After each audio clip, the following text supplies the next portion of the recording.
Look closely at the world around you. Nearly everyone is chasing something just beyond the horizon. More money, more recognition, more possessions, more status, more certainty.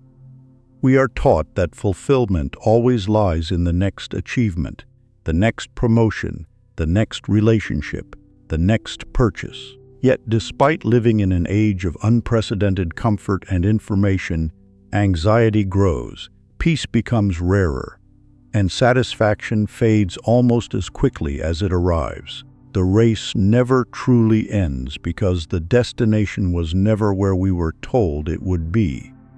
The ancient sages recognized this long before the modern world existed. They observed that the greatest prison is not built from stone, but from unconscious beliefs, inherited fears, endless desires, and unquestioned assumptions. A person may possess wealth yet remain poor in spirit. Another may hold power yet remain a servant to fear. Many spend an entire lifetime believing they are awake while never questioning the invisible forces shaping every thought, every decision, and every ambition. This book is about the awakening of perception itself. It is an invitation to examine the ideas that silently govern your life, and to discover why every great wisdom tradition insisted that true freedom begins within. The ancient masters did not promise escape from the world. They offered a way to see it clearly. If you are willing to question what you have always accepted, to challenge the stories you have inherited, and to look beyond appearances, then this journey may become more than a collection of ancient ideas. It may become the beginning of a different way of seeing, living, and understanding your place in existence. Chapter 1. The Gnostic Warning about Spiritual Sleep. There is an ancient saying preserved among the Gnostic traditions that has echoed quietly across centuries. The one who knows himself knows the source from which he came. It sounds simple, yet the Gnostics believed these few words separated two entirely different ways of living. One life is lived unconsciously, carried along by habit, fear, and imitation. The other begins with awakening, a profound remembrance of what has always existed beneath the noise of ordinary existence. To the ancient Gnostics, humanity's greatest tragedy was never ignorance in the ordinary sense. It was forgetfulness. They believed that every person carries within them a divine spark, a fragment of higher consciousness, yet most pass through life without ever discovering it. The problem is not that truth is hidden somewhere beyond reach. The problem is that the mind becomes so occupied with appearances that it forgets to look inward. Spiritual blindness, they taught, is not the inability to see. It is the inability to recognize what has been in front of us all along. Imagine someone born inside a vast palace who has spent their entire life in a single dimly lit room. Because that room is all they have ever known, they naturally assume it is the whole palace. They decorate it, defend it, compete over it, and worry constantly about losing it. They never suspect that beyond the narrow doorway lie endless halls filled with light. The limitation is not the palace, but the belief that the room is everything. The Gnostics used stories like this to describe the human condition. We mistake a tiny portion of reality for the whole of existence. We become absorbed by careers, possessions, social approval, anxieties, and routines until we forget to ask the simplest question: who is the one experiencing all of this? Psychology offers a surprisingly similar observation. Much of human behavior operates on automatic patterns. Habits form, emotional reactions become predictable, and beliefs acquired in childhood quietly guide adult decisions without conscious examination. A person may believe they are making free choices while unknowingly repeating inherited fears, expectations, and assumptions. Modern researchers call these automatic processes cognitive habits. The Gnostics called them sleep. There is a difference between existing and awakening. Existing requires no effort. Awakening requires attention. Consider how often a person wakes, checks a screen before greeting the morning, rushes through familiar routines, reacts automatically to every inconvenience, and reaches the end of the day wondering where the hours disappeared. Days become weeks, weeks become years. Life is lived, yet scarcely witnessed. The ancient teachers would not have condemned such a life. They would simply have asked, "Were you fully present for it?" One of the central symbols in Gnostic writings is light. Light represents awareness rather than information. A person may possess countless books, degrees, or accomplishments while remaining spiritually asleep. Another may own very little and yet live with extraordinary clarity because they have learned to observe themselves honestly. Wisdom, therefore, is measured less by accumulation than by awakening. This awakening is what the Gnostics called gnosis. The word is often translated simply as knowledge, but it means something far deeper than collecting facts. Gnosis is direct knowing. It is the quiet certainty that comes when truth is experienced rather than merely explained. Reading about compassion differs from becoming compassionate. Studying courage differs from standing firm during hardship. Learning about peace differs from discovering stillness within oneself. Gnosis transforms information into lived reality. Many ancient mystery schools pointed toward this same distinction. Their teachings were never intended merely to satisfy curiosity. They were invitations to transformation. Knowledge that leaves character unchanged was considered incomplete. The true initiate was recognized not by secret passwords but by a quieter mind, a steadier heart, and wiser actions. Why then do so many remain asleep? The answer offered by the Gnostics is both unsettling and compassionate. Sleep feels comfortable because it requires no questioning. It asks nothing of us except repetition. Awakening, by contrast, often begins with discomfort. It asks us to examine long-held beliefs, familiar identities, and comfortable illusions.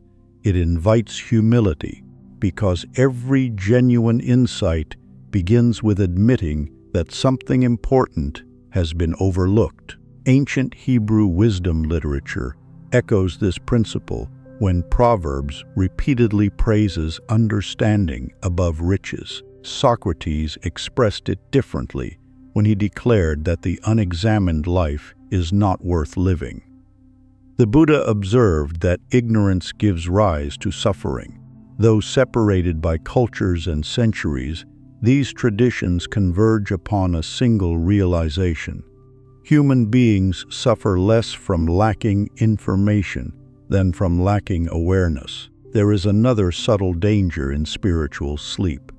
We begin to believe that our circumstances define us completely.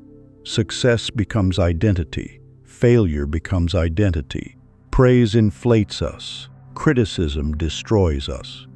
Yet these are passing conditions, not permanent truths. The divine spark spoken of by the Gnostics cannot be increased by applause or diminished by rejection. It remains quietly present beneath every changing experience, waiting to be recognized. Awakening is therefore not becoming someone else. It is remembering who you were before fear, comparison, and conditioning convinced you otherwise.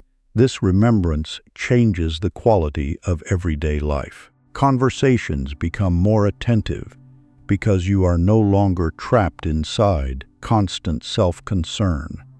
Difficulties become teachers rather than enemies because they reveal hidden attachments. Moments of silence cease to feel empty because awareness itself becomes nourishing.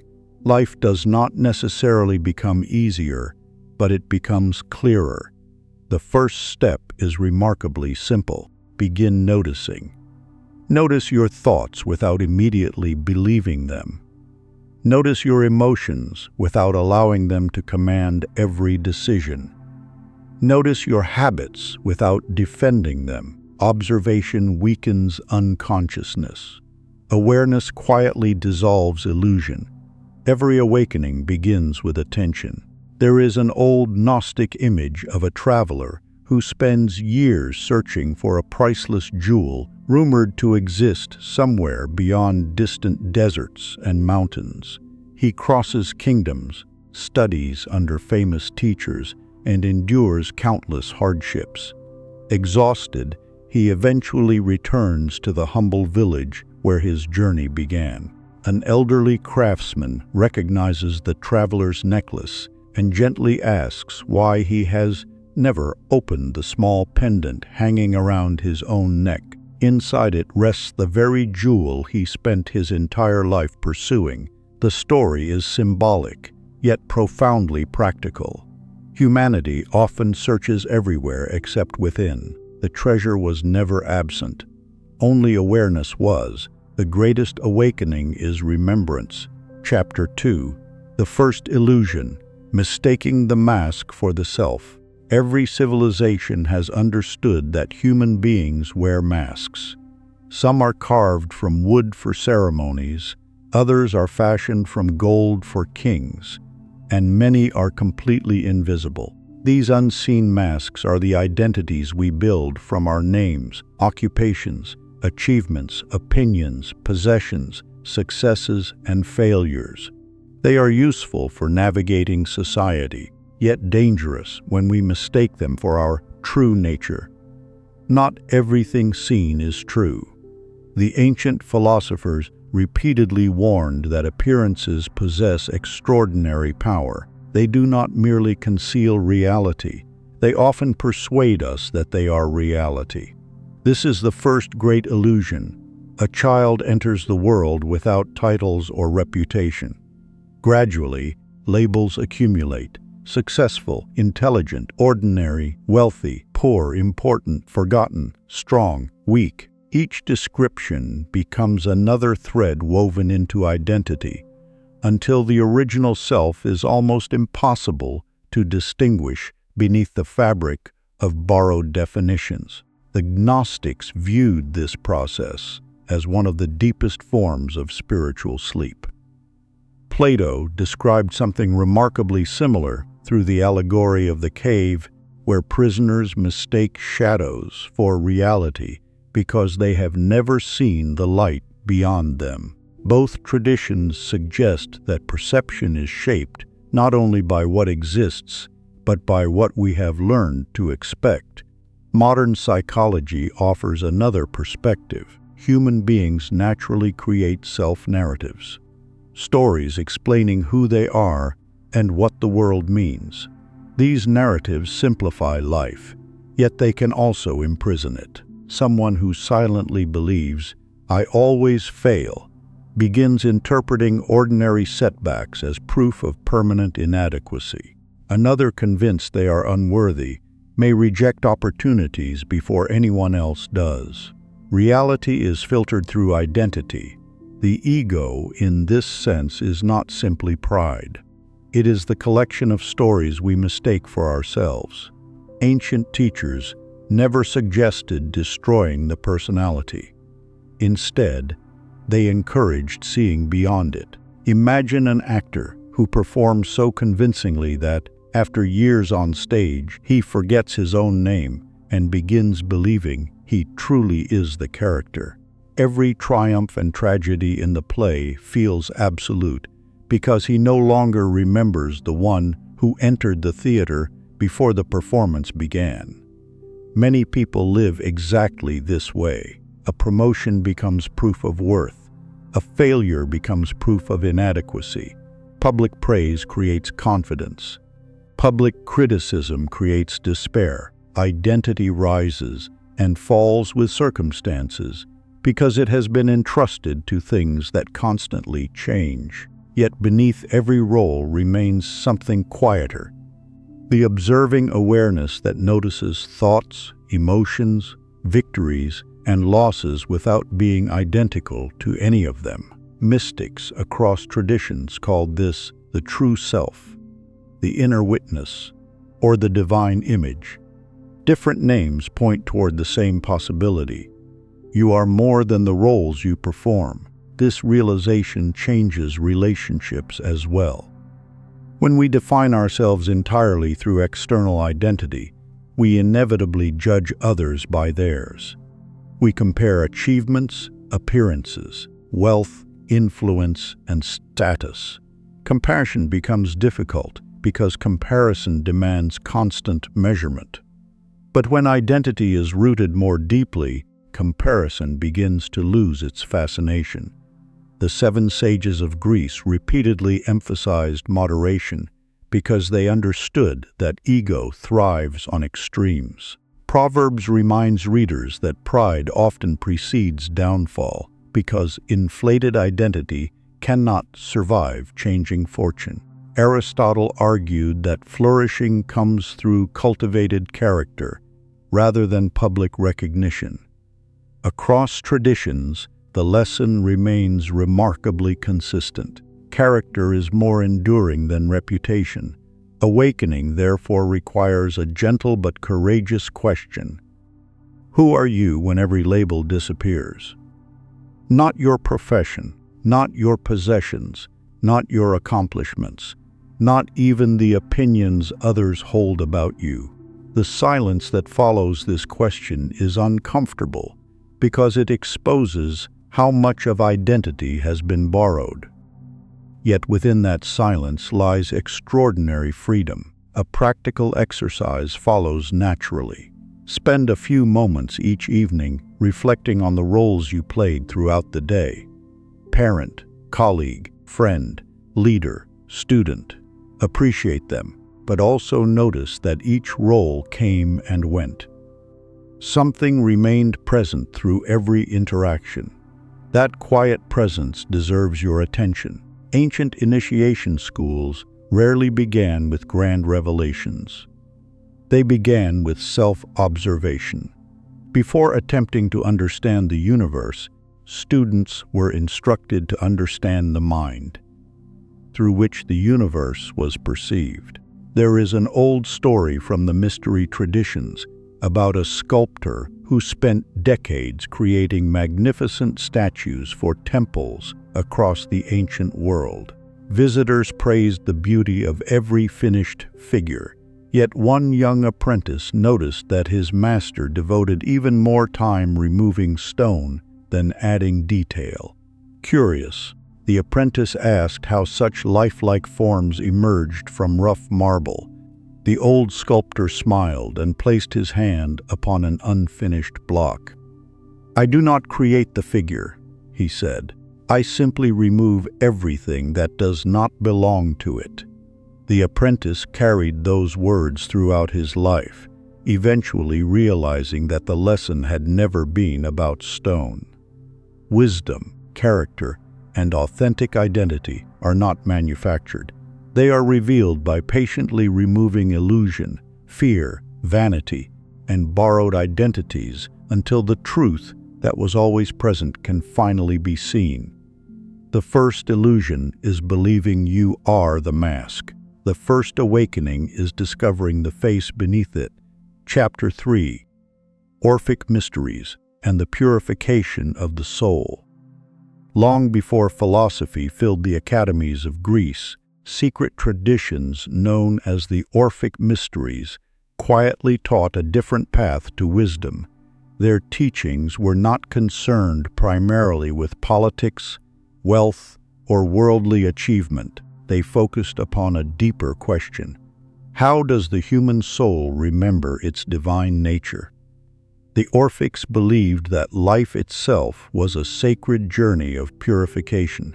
According to their tradition, human beings possessed both earthly and divine elements. The soul carried a spark of higher reality, yet it often became entangled in ignorance, desire, and forgetfulness. The purpose of life was not merely survival, it was awakening. Their teachings were attributed to the legendary figure Orpheus, the mystical poet whose music was said to calm wild animals, move stones, and even soften the hearts of gods. Whether Orpheus existed exactly as described matters less than the wisdom his stories conveyed. The Orphics understood something profound. Transformation begins within. Every genuine spiritual tradition eventually reaches this realization. External rituals may inspire, sacred texts may guide, teachers may point the way, yet ultimately, the real work occurs inside the individual. The Orphics described this process through the language of purification. Today, the word often creates misunderstandings. Purification does not mean becoming morally perfect. It means removing what obscures clarity. Much like cleaning a dusty window allows more sunlight to enter, purification removes habits, attachments, and illusions that cloud perception. The soul becomes more receptive to truth. This idea appears repeatedly throughout ancient wisdom traditions. The Buddha taught liberation from attachment. Plato described turning away from shadows toward reality. The Stoics emphasized mastery over destructive passions. Though their languages differed, their direction was similar. They all pointed inward. The Orphics believed self-restraint played a central role in this journey. Modern culture often associates freedom with unlimited indulgence. Ancient wisdom frequently defined freedom differently. Freedom meant possessing sufficient mastery over oneself to choose wisely rather than impulsively. A person unable to resist every craving is not truly free. They are governed by desire. A person unable to control anger becomes controlled by anger. A person unable to manage fear becomes controlled by fear. The Orphics understood that discipline creates space for higher awareness. Without discipline, attention becomes scattered. Without attention, wisdom remains inaccessible. Imagine a lake. When its surface is constantly disturbed, reflections become distorted. When the water grows still, clarity appears naturally. The human mind behaves similarly. Much suffering arises not because truth is hidden, but because mental noise prevents us from perceiving it. This is why many ancient initiation traditions included periods of silence, fasting, contemplation, and self-examination. The goal was never punishment. The goal was refinement. To hear deeper truths, one must first quiet unnecessary noise. Psychologically, this remains relevant. Many people today live amid constant stimulation, notifications, advertisements, entertainment, endless information. Attention becomes fragmented. The ability to sit quietly with one's own thoughts grows increasingly rare. Yet insight often arrives precisely in those moments of stillness. The Orphics would not find this surprising. They believed higher understanding required preparation, not because truth wished to hide, because perception needed training. Another central theme of Orphic wisdom was symbolic rebirth. Again and again, ancient myths describe descent followed by renewal. Seeds disappear beneath the earth before becoming plants. Winter yields to spring, night gives way to dawn. The Orphics saw these cycles as mirrors of inner transformation. Growth often requires letting an old identity die. A fearful person becomes courageous by releasing old patterns. A resentful person becomes compassionate by releasing old wounds. A confused person becomes wise by abandoning false certainty. Every transformation involves a kind of rebirth. Something old ends, something new emerges. This process rarely feels comfortable, yet it remains necessary. The soul grows through repeated renewal. Preparation for higher understanding, therefore, begins with honesty. What beliefs limit you? What habits weaken you? What fears govern your decisions? What resentments continue consuming energy? Every answer reveals an opportunity for purification. The Orphics taught that wisdom enters most easily when space has been created for it. The journey inward is not about becoming someone else. It is about becoming more fully yourself, the self hidden beneath fear, beneath pride, beneath distraction, beneath illusion. And once discovered, that deeper self begins naturally seeking truth, beauty, and goodness. Ancient Greece preserved sacred initiation ceremonies where participants traveled great distances seeking deeper understanding. One account tells of a young nobleman who arrived expecting secret formulas and extraordinary revelations. For days he underwent preparations, silence, facial, living, self-examination. Growing impatient, he finally asked the elder guide when the real teaching would begin. The elder smiled. "It already has." The young man looked confused. "I have learned nothing," the guide replied. "Exactly. You arrived full of certainty. Now you have begun making room for wisdom." Years later, the initiate reflected that the greatest lesson was not hidden knowledge. It was discovering that transformation required purification before revelation. The vessel had to be cleansed before it could receive, and so the ancient mystery endured. Before the soul can rise, it must first become clear enough to remember where it came from. Chapter 4. The Seven Sages of Greece. Long before the great philosophical schools of Athens transformed intellectual history, Greece honored 7 remarkable individuals whose influence spread not through elaborate theories, but through concise wisdom that ordinary people could live by. They became known as the 7 Sages of Greece. Their sayings were carved onto temple walls, repeated by travelers, taught to children, and consulted by rulers seeking guidance. Unlike later philosophers who filled scrolls with detailed arguments, these sages believed that the deepest truths could often be expressed in a single sentence. One of the most enduring inscriptions attributed to their tradition appeared at the Temple of Apollo at Delphi.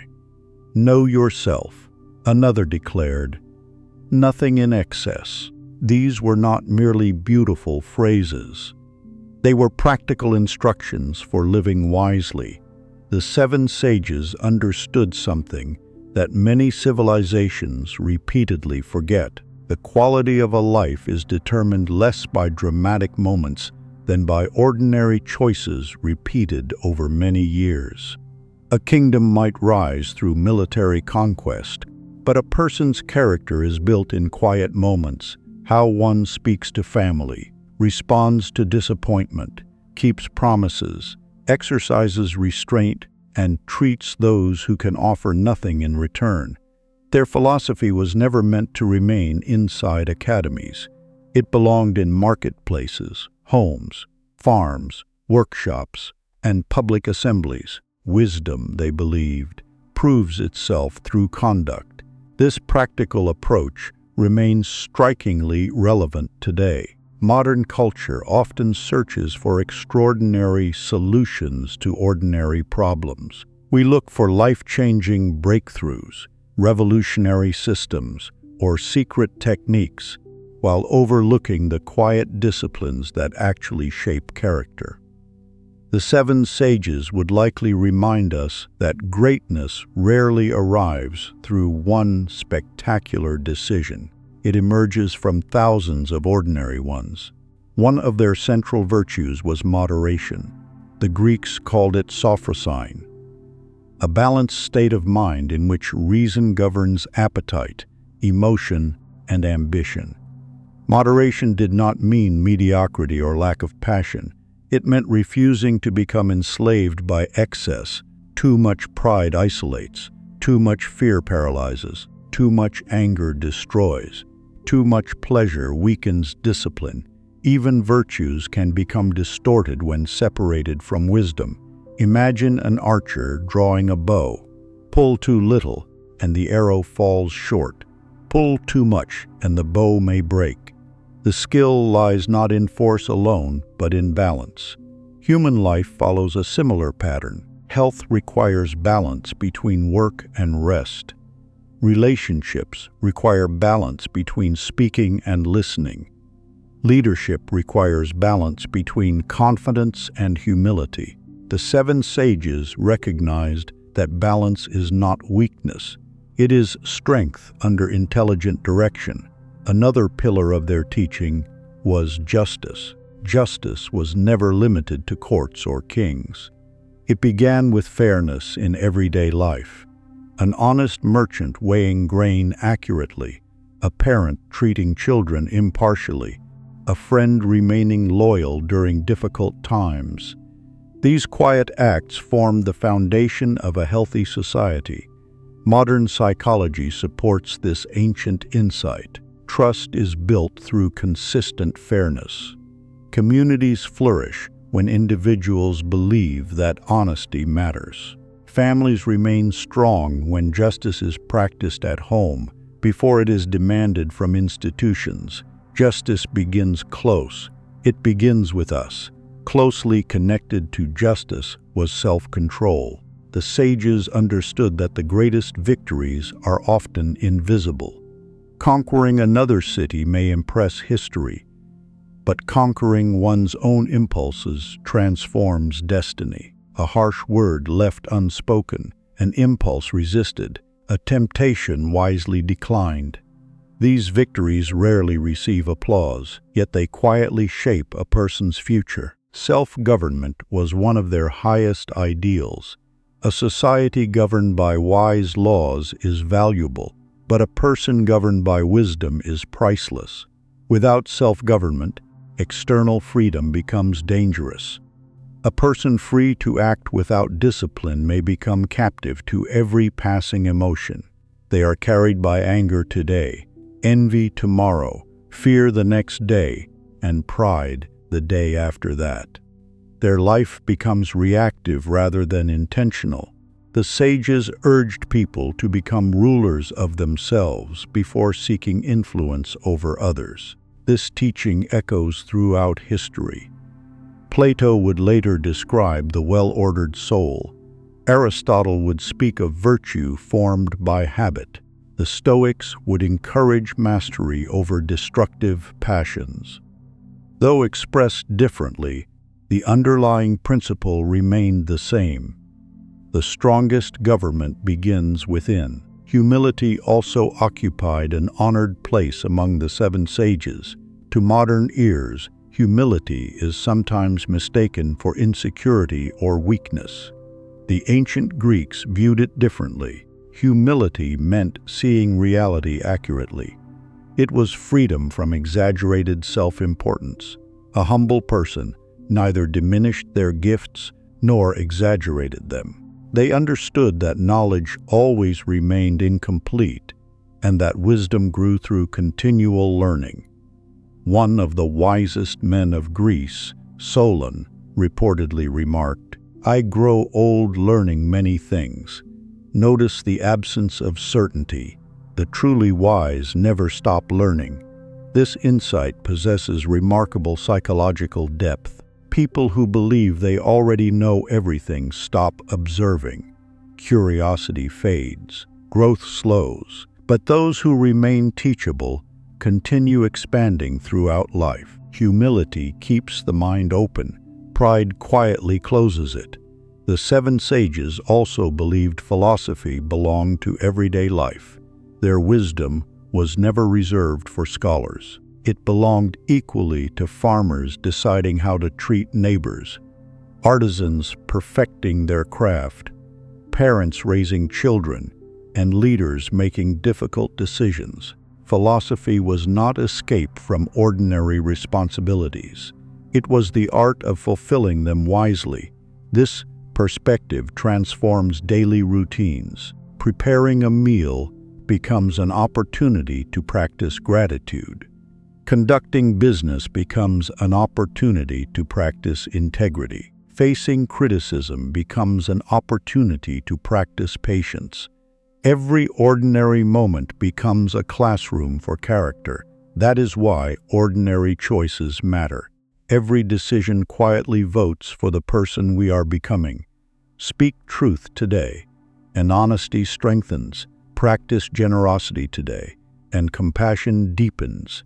Choose patience today, and calm becomes more natural tomorrow.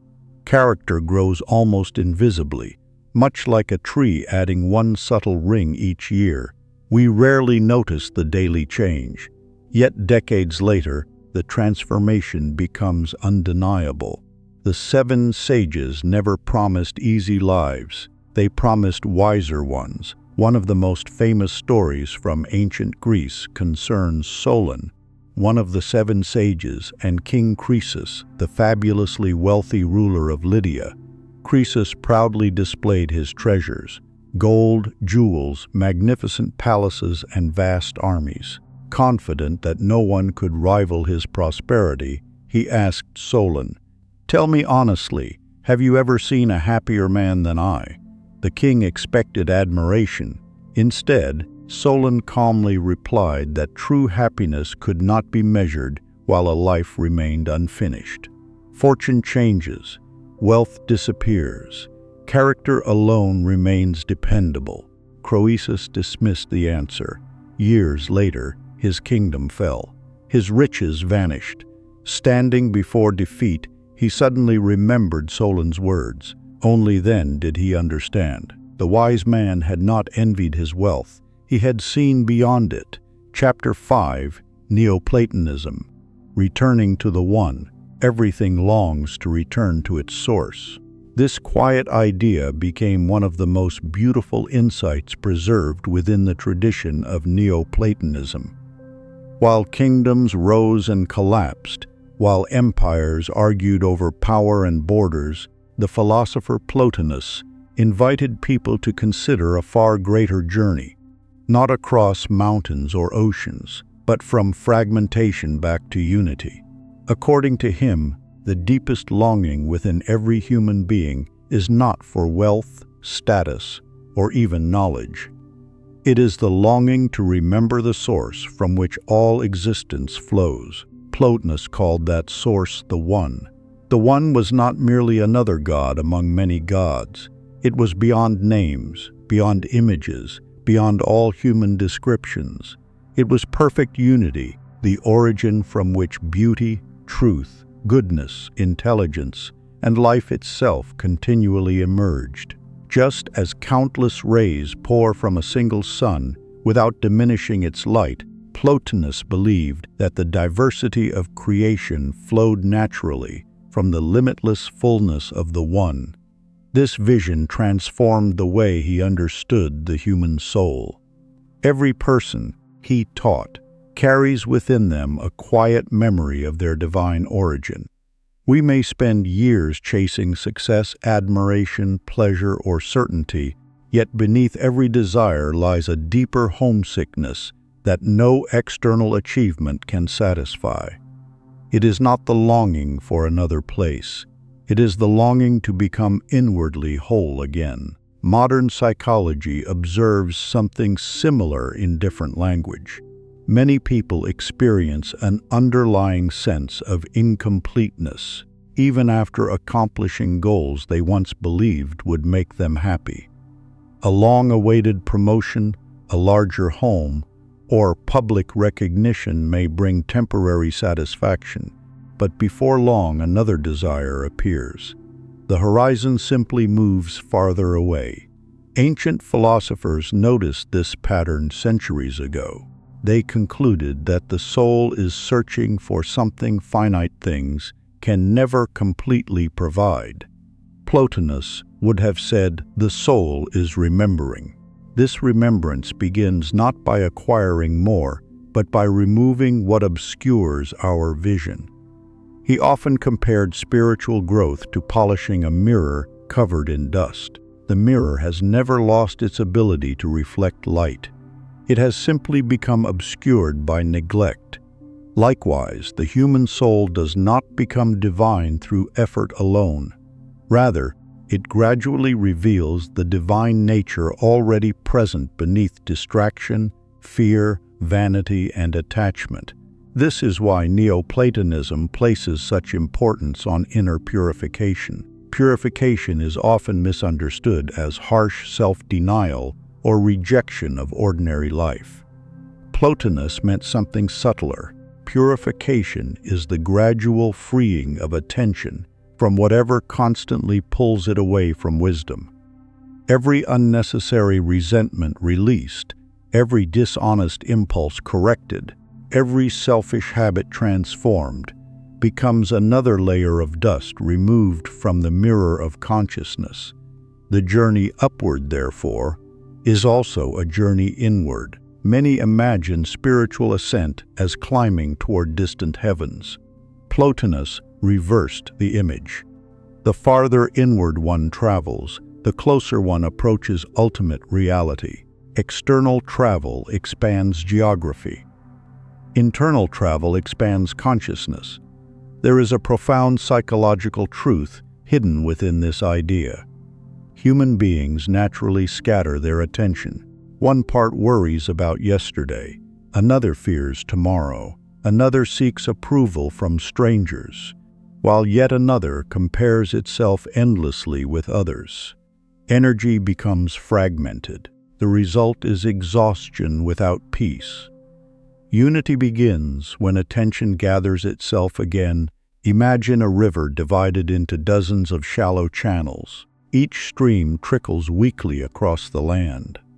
But when those scattered waters unite into a single current, they possess remarkable strength. So too with the human mind. Fragmented attention creates confusion. Unified attention creates clarity. The ancient Greek inscription at Delphi declared, "Know thyself." Plotinus expanded this command by suggesting that genuine self-knowledge eventually reveals something beyond the individual personality. As awareness deepens, the boundaries between self and reality soften. One begins to perceive that life itself is interconnected in ways ordinary consciousness rarely notices. This does not erase individuality. Rather, individuality finds its proper place within a greater harmony. Consider a symphony orchestra. Each instrument retains its unique sound, yet true beauty emerges only when every musician participates in the same composition. If each insists on playing independently, harmony disappears. Plotinus believed the universe resembles such an orchestra. Every soul contributes something unique, yet fulfillment comes through alignment with the greater order rather than isolated self-interest. One of the most beautiful aspects of Neoplatonic philosophy is its understanding of beauty. Today, beauty is often reduced to appearance. Plotinus saw beauty as recognition, a breathtaking mountain, an act of extraordinary kindness, a piece of timeless music, or a perfectly balanced work of architecture stirs something within us because it reminds the soul of its forgotten origin. Beauty awakens memory. It whispers that beneath the visible world lies a deeper order. Have you ever stood beneath a night sky filled with stars and felt strangely quiet? Or watched sunlight filter through ancient trees until words seemed unnecessary? These moments cannot easily be explained, yet nearly everyone has experienced them. Plotinus believed such moments occur because the soul briefly recognizes traces of the One shining through creation. Beauty, then, is not merely decoration, it is invitation. The invitation asks us to live closer to higher ideals. Modern society often encourages efficiency above wisdom, achievement above character, speed above reflection. Neoplatonism gently reverses these priorities. The truly successful person is not simply the one who accumulates more than others, but the one whose inner life gradually reflects greater truth, compassion, courage, and serenity. This ascent is lifelong. There is no final certificate, no audience applauds, no external authority announces completion. Each day simply offers another opportunity to become slightly less fragmented and slightly more whole. Practical application begins with small acts. Spend a few moments each morning in silence before the world begins demanding your attention. Notice where your mind habitually wanders. Ask yourself whether today's decisions move you closer to your highest values or merely satisfy temporary impulses. Seek beauty intentionally, not only in art or nature, but in generosity, honesty, patience, and forgiveness. Every such moment trains the soul to remember what truly matters. Plotinus insisted that philosophy should never remain an intellectual exercise. Its purpose is transformation.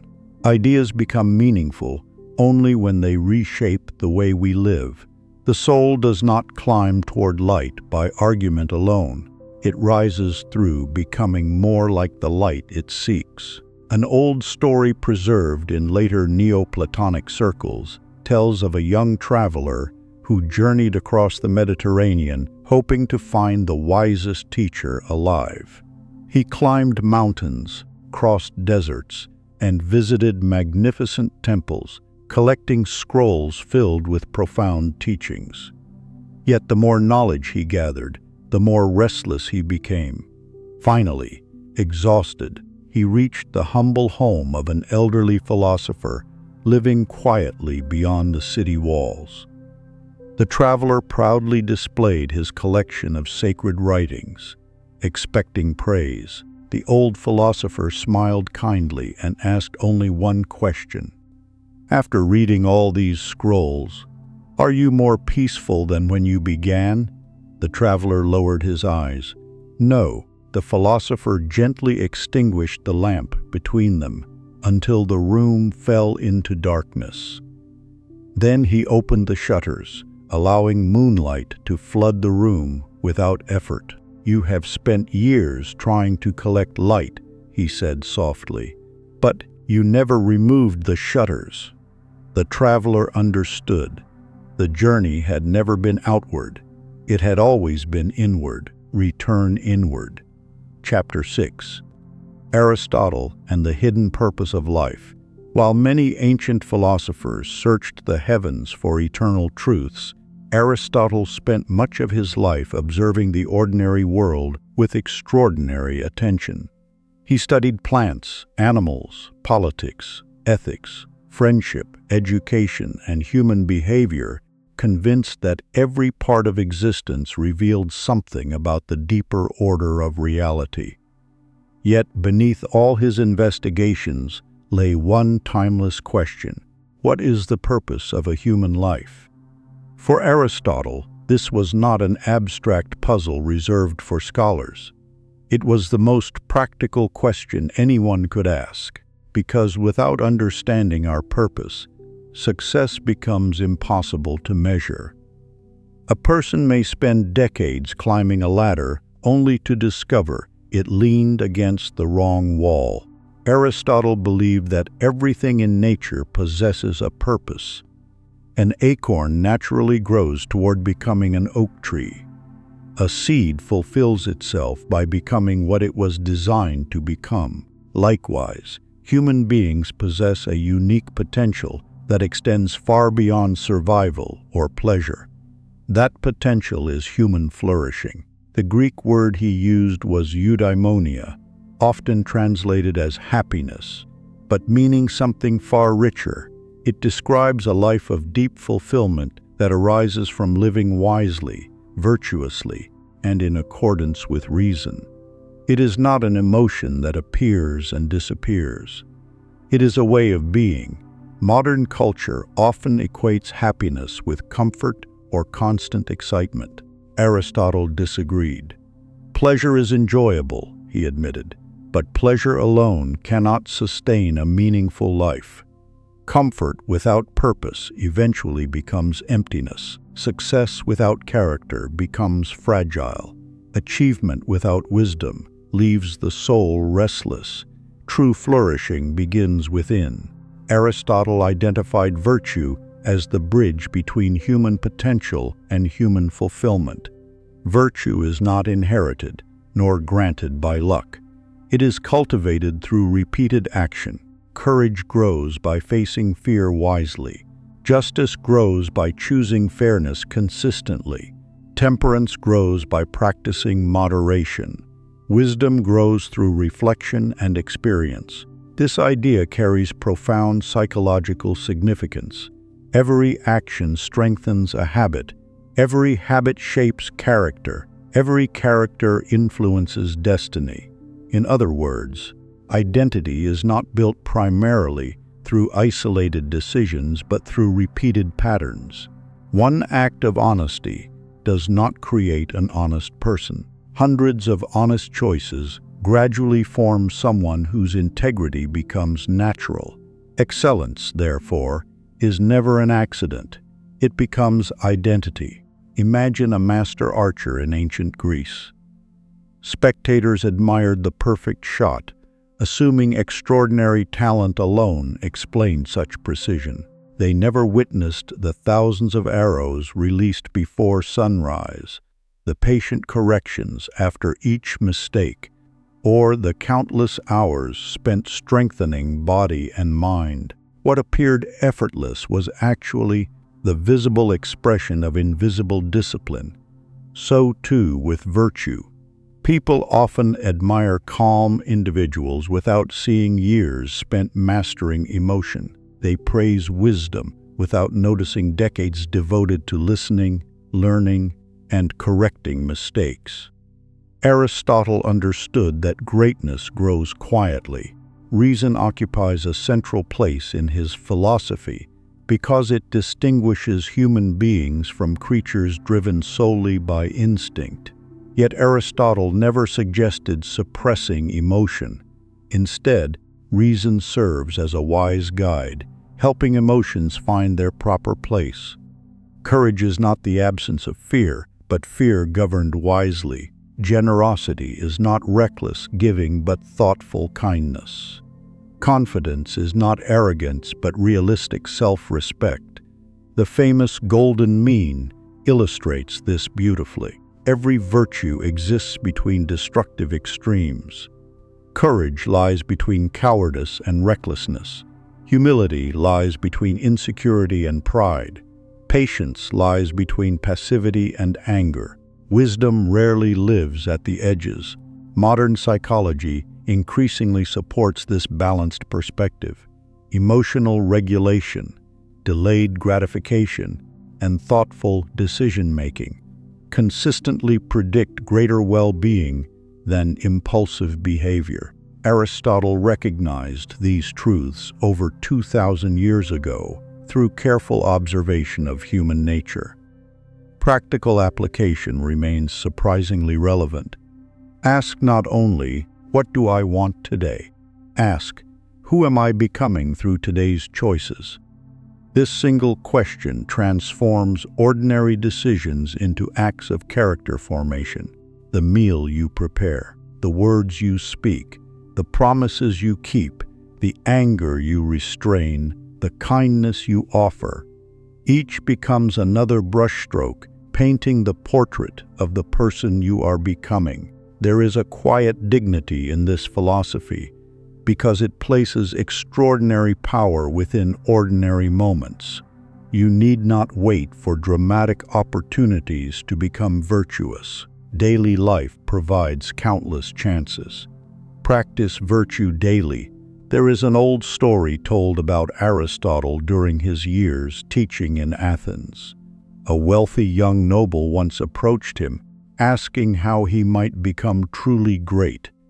Expecting complicated philosophical instruction, the young man was surprised when Aristotle invited him to walk through the marketplace instead. They observed merchants bargaining honestly, craftsmen patiently refining their work, parents guiding children with kindness, and laborers completing humble tasks with remarkable care. Finally, the young noble asked in frustration, "Master, when will you reveal the secret?" Aristotle smiled. "I already have." The student looked around in confusion. "I showed you greatness. You showed me ordinary people." "Exactly," Aristotle replied. "Extraordinary lives are usually built through extraordinary faithfulness to ordinary virtues." The lesson remained with the young man long after titles, wealth, and influence faded. Character had quietly become his destiny. Chapter 7. Cynicism. Radical freedom through simplicity. One afternoon in ancient Athens, a crowd gathered around a strange old philosopher carrying a lantern through the marketplace in broad daylight. Merchants laughed. Children followed him through the streets. Curious citizens asked what he was doing. The philosopher raised the lantern and replied, "I am searching for an honest man." His name was Diogenes, and though many dismissed him as eccentric, history remembered him as one of the boldest teachers of freedom ever to live. Diogenes possessed almost nothing. He owned no palace, commanded no army, held no political office, and sought no public honor. Yet he claimed to be freer than kings. To most people, this sounded absurd. To Diogenes, it was obvious, for he believed that many people who appeared successful were actually prisoners, captives not of chains, but of desires, possessions, status, and the endless need for approval. This became the foundation of the philosophy known as cynicism, a school of thought dedicated to radical simplicity and inner independence. The cynics asked a dangerous question: what if most of the things people chase are unnecessary? It remains a dangerous question today. Modern civilization has changed its technology, but not necessarily its obsessions. Many still spend enormous energy pursuing larger homes, higher status, greater influence, and endless consumption, believing each new acquisition will finally produce contentment. Yet the horizon continues to move. The desired promotion arrives, but satisfaction fades. The larger house becomes ordinary.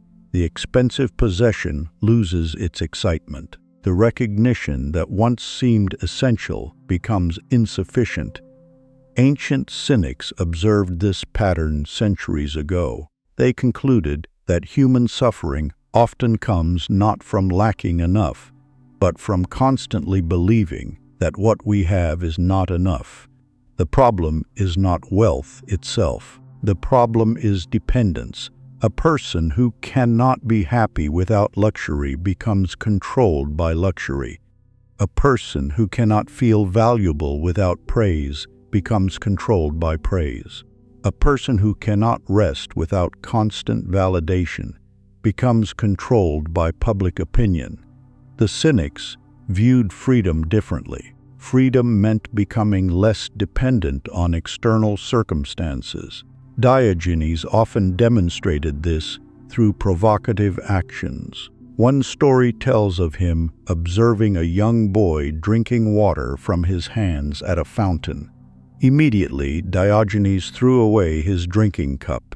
"A child has shown me I possess something unnecessary." To modern ears, this may sound extreme, yet beneath the story lies an important insight.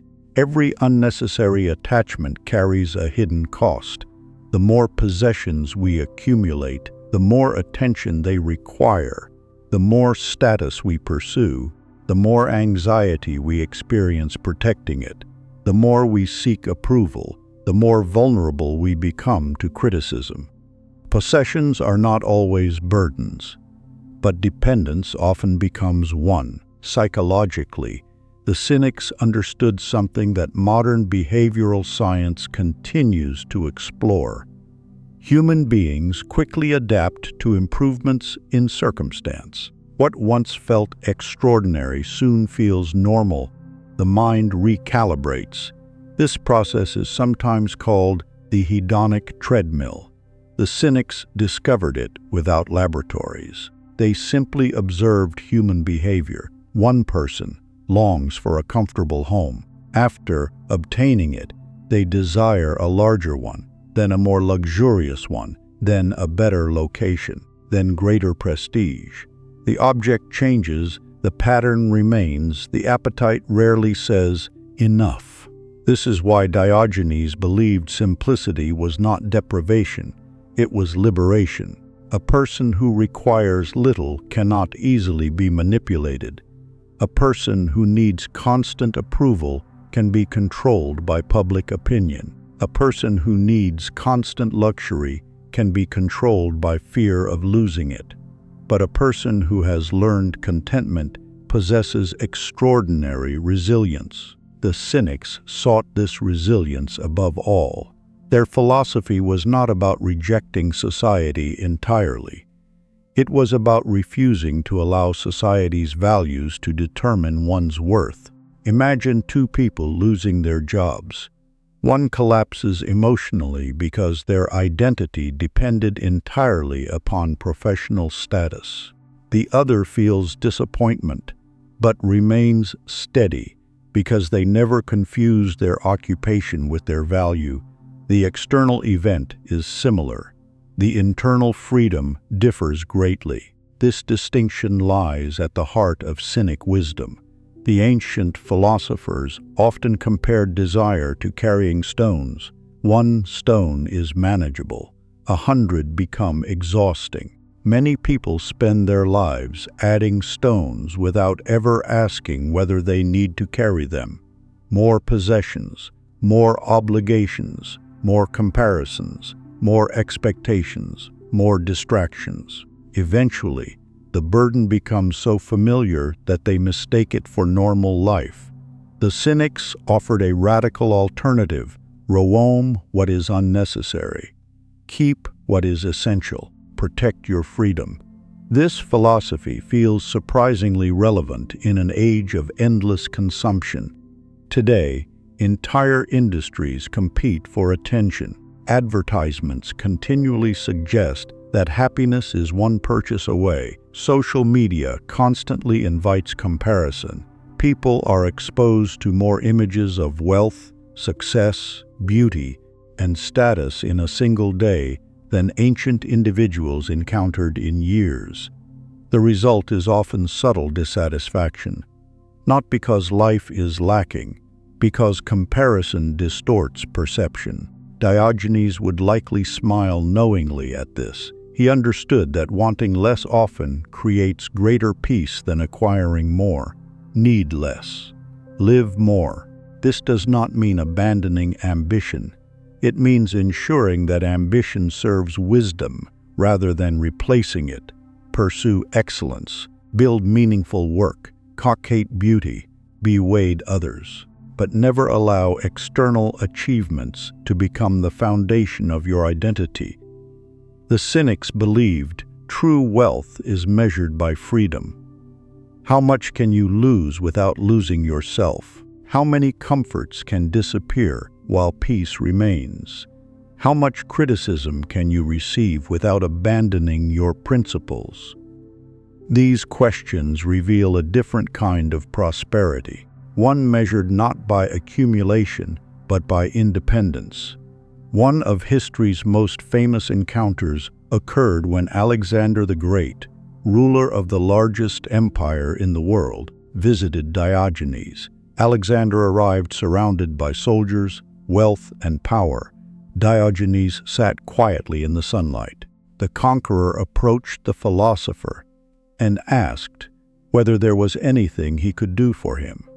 Most people would have requested money, land, protection, or influence. Diogenes simply replied, "Yes, stand out of my sunlight."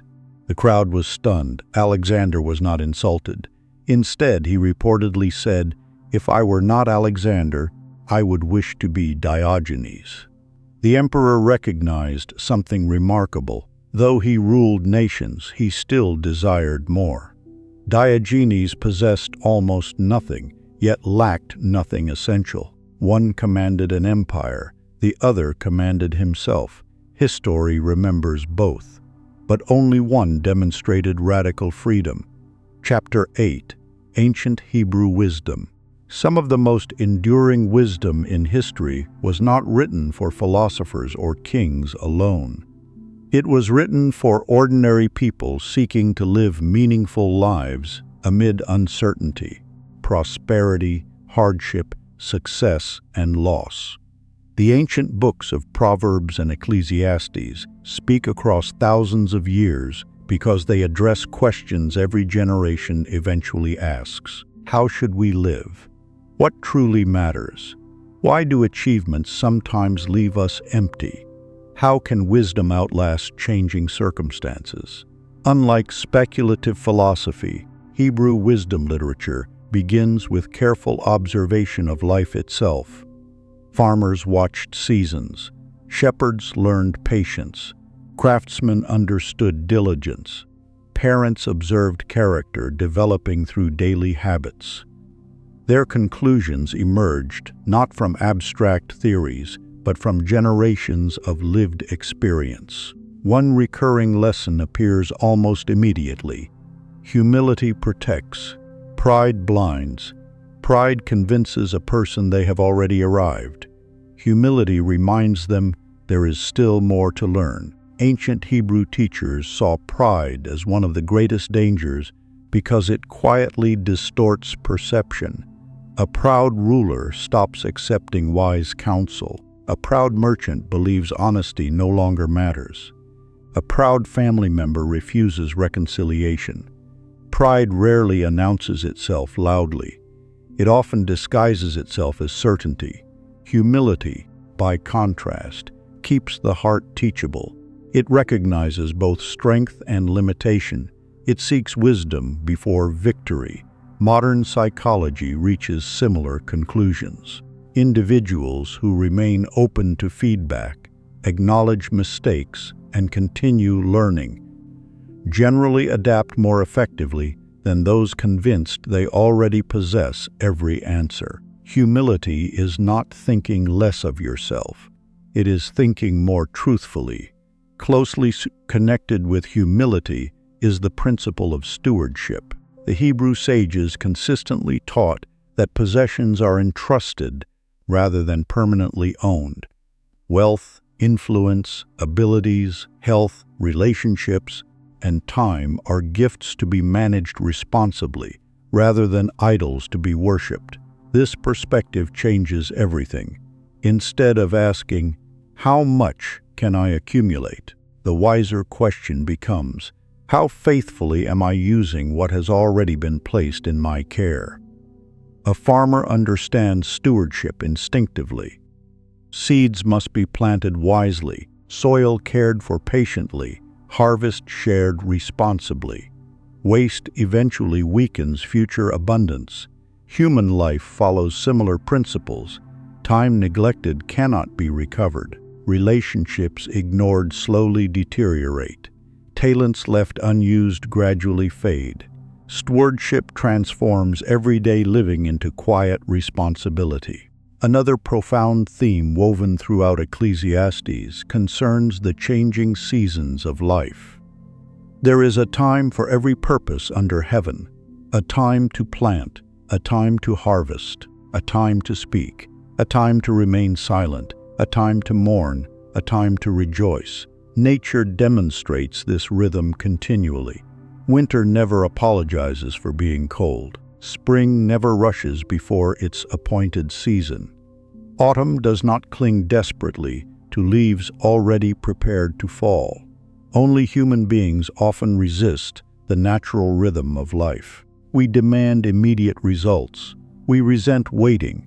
We cling to seasons already ending. Yet wisdom recognizes that growth unfolds gradually. Some seasons prepare, others reveal, some remove, others restore. Understanding this brings remarkable peace. Not every delay is failure. Not every loss is permanent. Not every winter lasts forever. Ecclesiastes also offers one of history's most penetrating reflections on the vanity of endless pursuit. The writer observes people chasing wealth, pleasure, accomplishments, recognition, and knowledge, only to discover that none alone provides lasting satisfaction. This does not condemn success. Rather, it warns against expecting temporary achievements to satisfy eternal longings. Modern society often reinforces precisely the illusion Ecclesiastes challenges. We are encouraged to believe that happiness waits beyond the next purchase, promotion, investment, or accomplishment. Yet after each goal arrives, another appears. The cycle repeats. The ancient writer simply observed. Without wisdom, accumulation becomes endless. Psychologists now describe this as hedonic adaptation. Ancient wisdom described it as chasing the wind. The language differs. The insight remains remarkably similar. This does not mean abandoning ambition. Instead, it means placing ambition beneath wisdom. Work diligently, build faithfully, serve generously, decorate beautifully. But never confuse achievement with identity. Worldly success has limits. Character does not. That is why Proverbs consistently praises honesty above cleverness, integrity above shortcuts, diligence above laziness, kindness above cruelty, and wisdom above wealth. These qualities survive circumstances. Money may disappear, reputation may fluctuate, power may fade. Wisdom continues guiding. This explains why these ancient writings remain relevant across millennia. Human technology changes rapidly.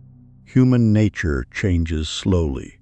People still struggle with pride, still wrestle with impatience, still seek purpose, still long for peace. And so the ancient voices continue speaking. Their message is remarkably simple. Live wisely, walk humbly, steward faithfully, trust patiently, because in the end, wisdom outlasts wealth.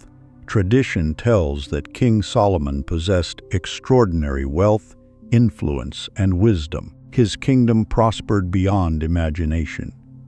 Foreign rulers sought his counsel. Precious metals filled his treasury. Great buildings rose under his command. Yet after experiencing nearly everything earthly success could offer, Solomon wrote words that continue to echo through history. He had seen greatness. He had tasted abundance. He had accumulated what many spend lifetimes pursuing. Still, he concluded that possessions alone could never satisfy the human heart. The greatest treasure, he realized, was not what filled his palace. It was the wisdom that remained when everything else eventually passed away. Generations later, his wealth became history. His wisdom still teaches. Chapter 9. The invisible prison of belief. Long before chains were forged from iron, the ancient philosophers warned of prisons that could not be seen. Their walls were built not from stone, but from unquestioned beliefs. Their gates were locked not by soldiers, but by fear.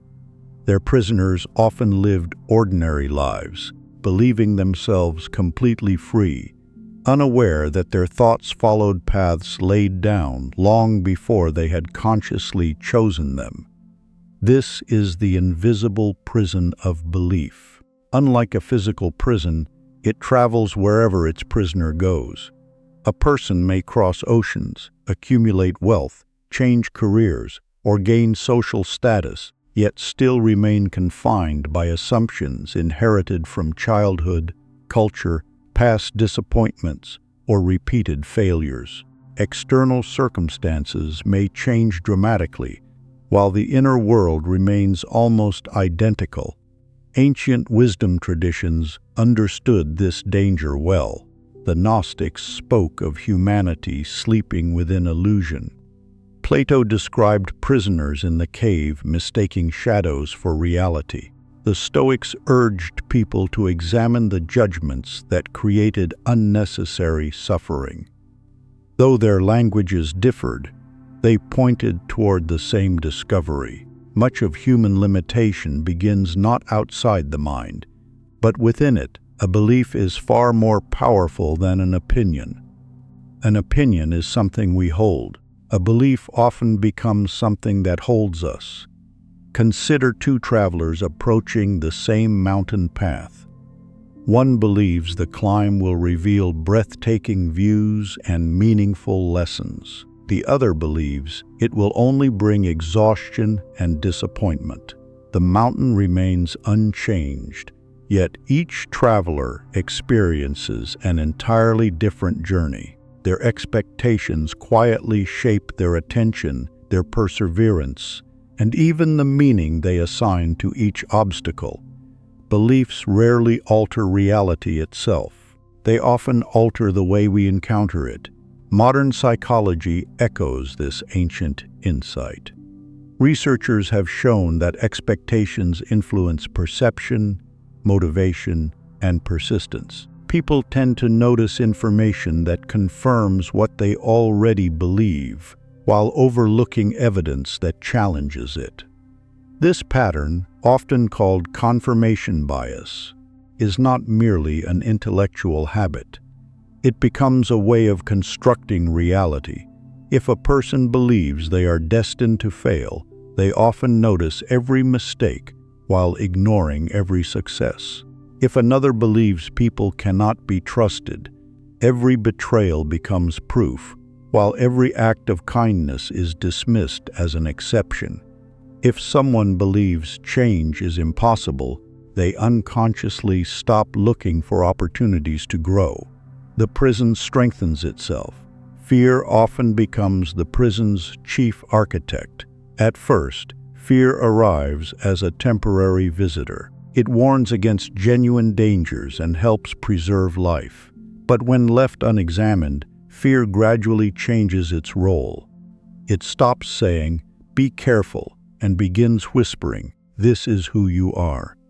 A child afraid of speaking becomes an adult who says, "I am simply not confident." Someone hurt in love concludes, "I am impossible to love." One failure in business becomes, "I am not capable of success." Fear slowly transforms from an experience into an identity. This transformation is subtle. Ancient teachers repeatedly warned against confusing passing conditions with permanent truths.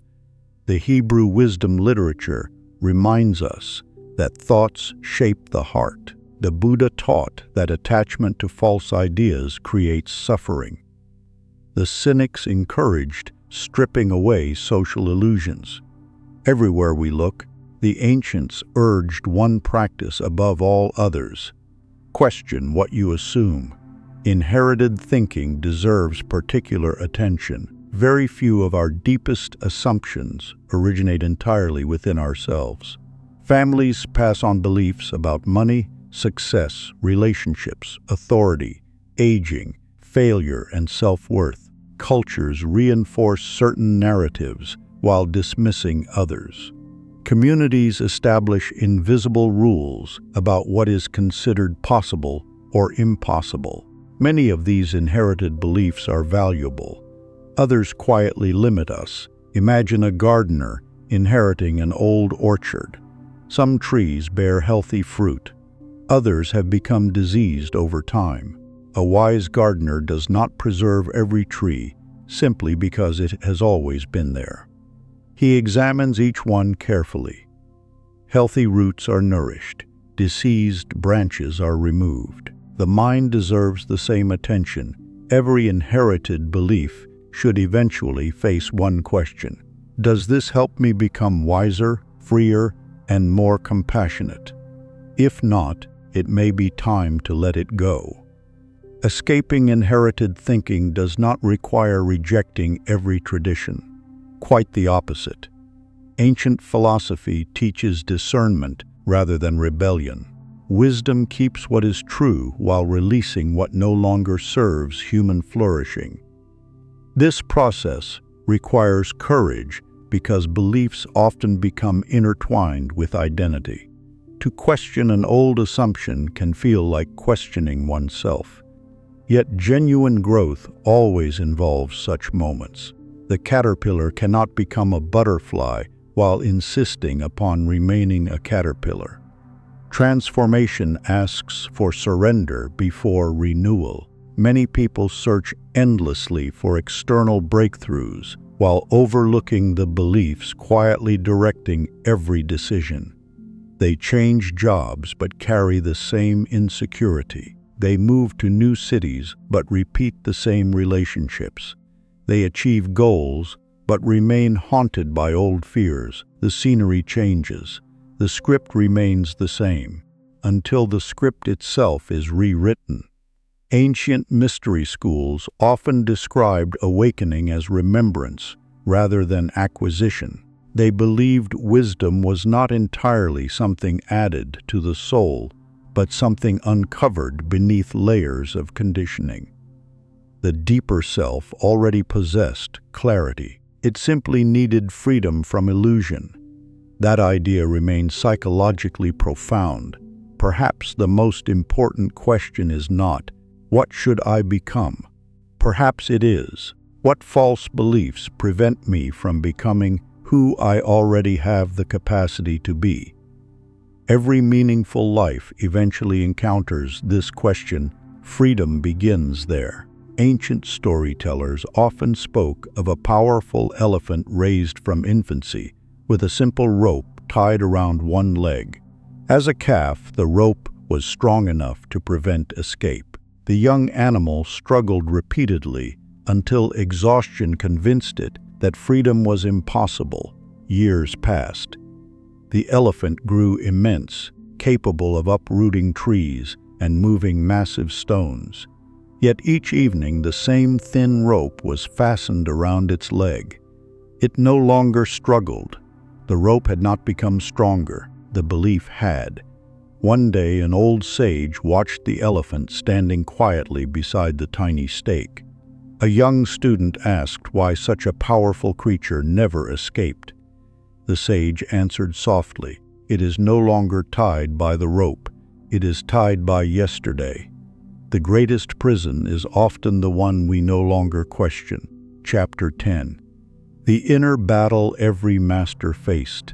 History often remembers great teachers for their wisdom, serenity, and extraordinary influence. We imagine them standing above ordinary human struggles, untouched by doubt, temptation, pride, or fear. Yet the deeper one studies the lives of the ancient masters. The clearer one truth becomes. Every master fought an invisible battle. Their greatest victories were rarely over kingdoms, opponents, or circumstances. They were victories over themselves.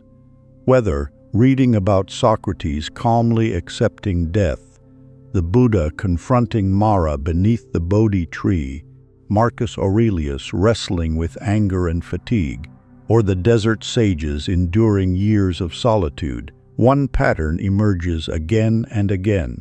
The battlefield was inward.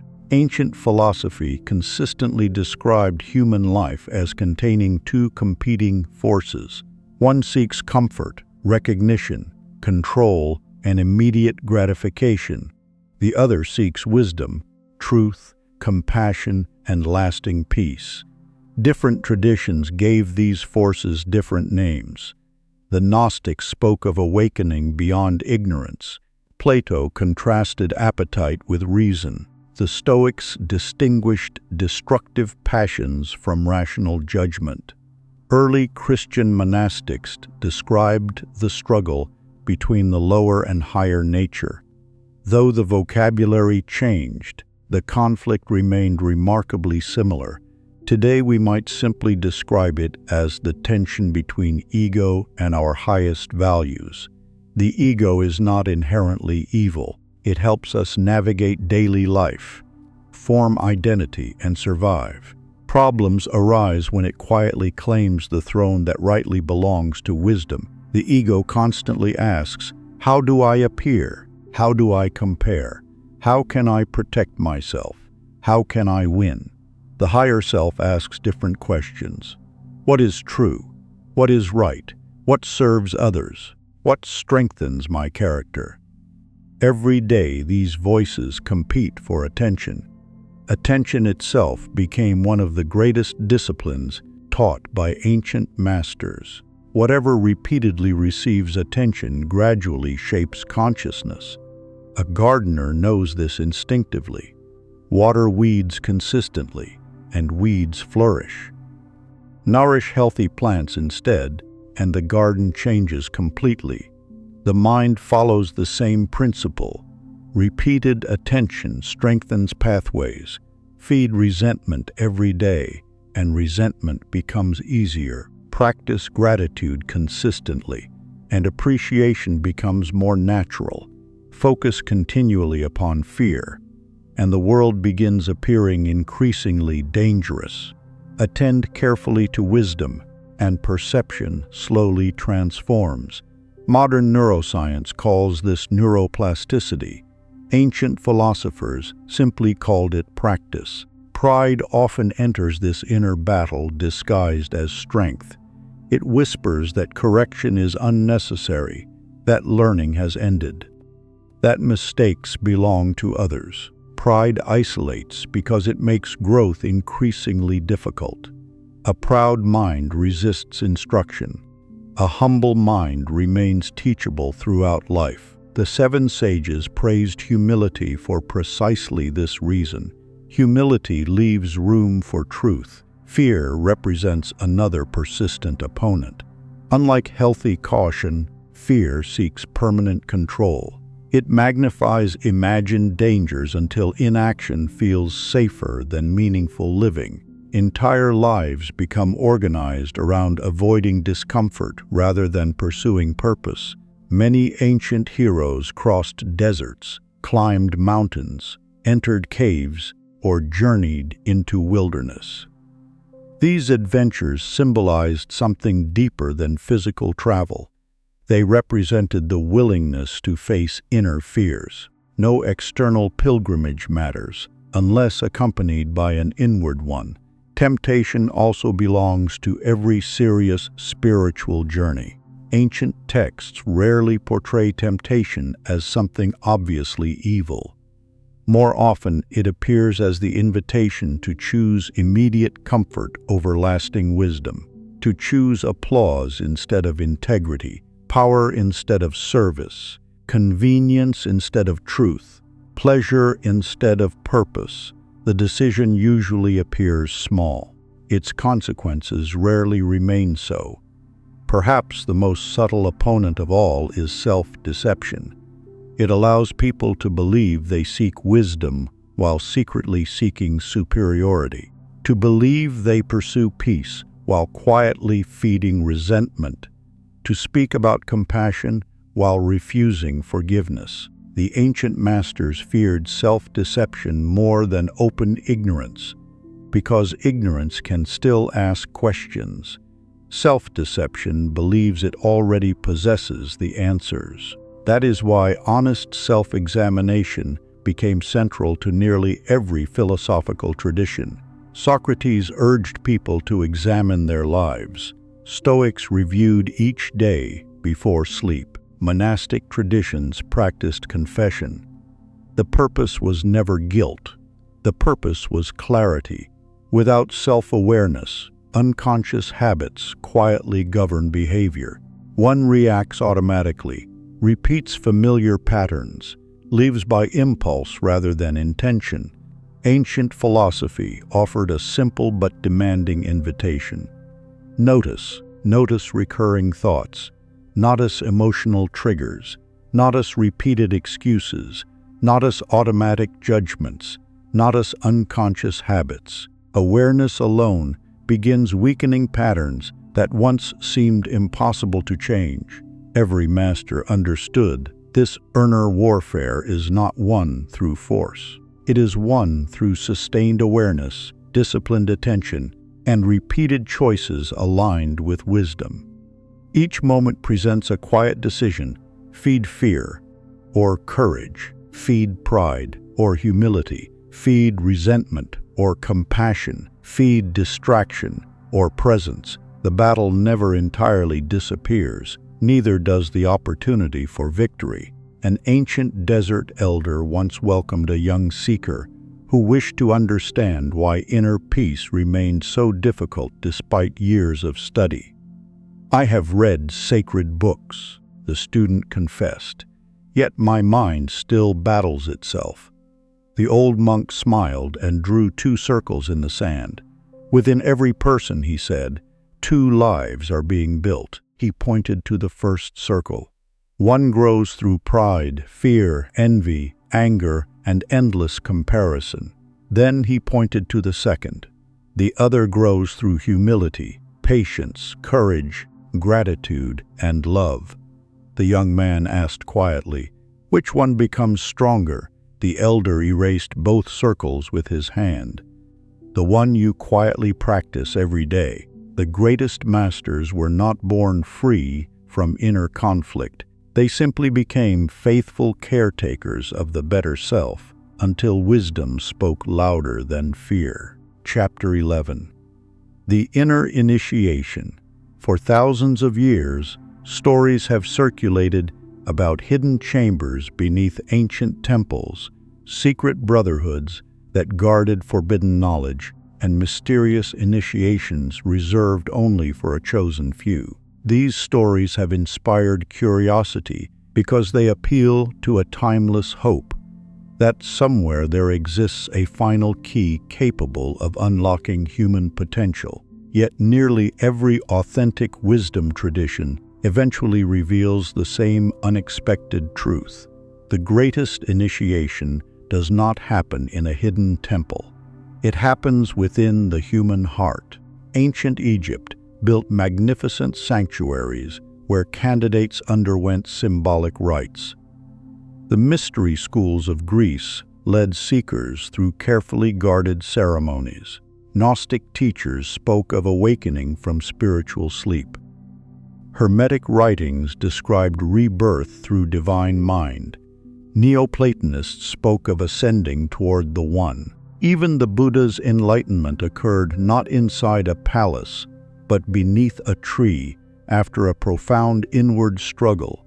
The outward forms differed, the destination remained remarkably similar: transformation of consciousness. This is the initiation no one else can perform for you. A teacher may point toward wisdom. A sacred text may illuminate the path. A community may offer encouragement. But no ceremony, title, organization, or external recognition can replace the quiet work of inner transformation. Ancient philosophers understood something that modern culture often overlooks. Knowledge alone does not transform a person. Information can fill the mind while leaving the character unchanged. A person may memorize sacred books, quote philosophers with impressive precision, debate metaphysical ideas for decades, and still remain ruled by pride, resentment, fear, or greed. Wisdom begins only when knowledge changes conduct. This explains why genuine initiates throughout history often appeared remarkably ordinary. They rarely announced themselves. They did not seek admiration for possessing hidden teachings. Their lives became their testimony. They listened carefully, spoke thoughtfully, acted justly, served quietly. They demonstrated understanding instead of advertising it. The highest wisdom rarely needs applause. Many seekers imagine initiation as acquiring secret information unavailable to others. Ancient traditions repeatedly challenged this assumption. The deepest mysteries were not hidden because someone wished to conceal them. They remained hidden because an unprepared mind could not yet recognize them. Imagine explaining the beauty of music to someone who has never heard sound, or describing color to one born without sight. Words alone would never suffice. Understanding requires direct experience. The same applies to spiritual awakening. Compassion cannot simply be explained, it must be practiced. Humility cannot merely be admired, it must be lived. Peace cannot simply be discussed, it must be cultivated. The ancient mysteries were experiential. Because truth enters most deeply through transformation, rather than explanation, responsibility becomes one of the first signs of genuine initiation. The unawakened mind habitually searches for someone else to blame. Circumstances become enemies. Other people become obstacles. Misfortune becomes proof of injustice. The awakened mind begins asking different questions. What can this experience teach me? How should I respond wisely? What part of this situation belongs to my responsibility? This does not deny that injustice exists.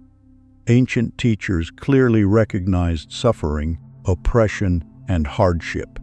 Yet they insisted that inner freedom begins the moment responsibility replaces helplessness. Epictetus expressed this beautifully centuries later, by reminding his students that while many events remain beyond our control, our responses remain profoundly our own. Responsibility restores dignity. It shifts attention from complaint toward conscious action. Humility naturally follows. The deeper individuals traveled into genuine wisdom, the less interested they became in appearing wise. Socrates famously claimed to know only that he knew very little. The Buddha discouraged attachment even to his own teachings. Lao Tzu praised the sage who does not compete. Plotinus spoke of returning toward unity rather than personal greatness. Across civilizations, genuine awakening consistently produced greater humility rather than greater arrogance. Why? Because every deeper insight reveals how vast reality truly is. Standing beneath a night sky filled with countless stars rarely inflates the ego. It awakens wonder. Humility keeps learning alive. It allows each day to become another lesson. The initiate never graduates from growth. Living wisdom eventually becomes more important than collecting ideas. Ancient philosophy repeatedly warns against confusing intellectual understanding with actual transformation. It is easy to discuss patience, far harder to remain patient when insulted. Easy to praise forgiveness, far harder to forgive genuine betrayal. Easy to admire courage, far harder to act courageously while afraid. The final initiation occurs precisely here, in ordinary life, during ordinary conversations, inside ordinary decisions. The marketplace becomes as sacred as the temple. The family table becomes as important as the meditation hall. Work becomes practice. Relationships become classrooms. Difficulties become examinations. Life itself becomes initiation. Many mystery schools describe stage symbolically as emerging from darkness into light. Yet notice something profound. The world itself often remains unchanged. The same sunrise appears, the same streets, the same responsibilities. The transformation occurs within perception. One begins seeing differently, listening differently, responding differently, living differently. The world becomes new because consciousness has become new. Perhaps this explains why so many ancient masters eventually withdrew from public recognition.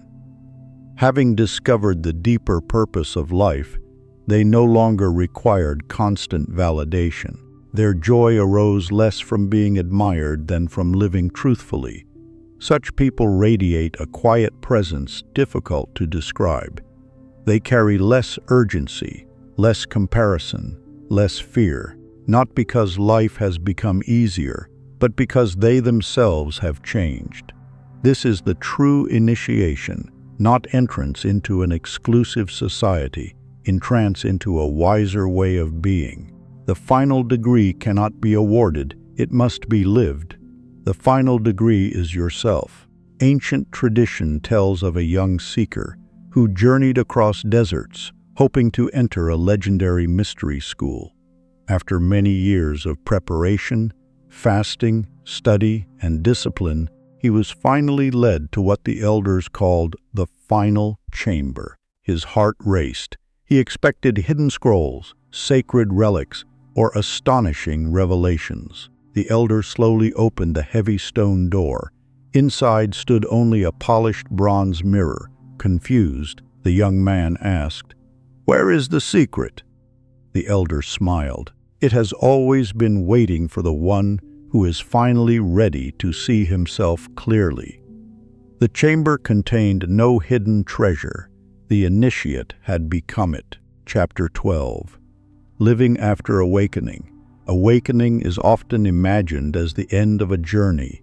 The ancients understood it as the beginning, a profound insight, a moment of inner clarity, or a deep spiritual realization does not remove the responsibilities of daily life.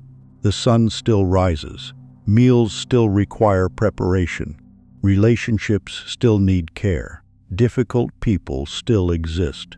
Decisions must still be made. The difference lies not in the world. It lies in how one walks through it. Many seekers spend years searching for extraordinary experiences while overlooking an uncomfortable truth.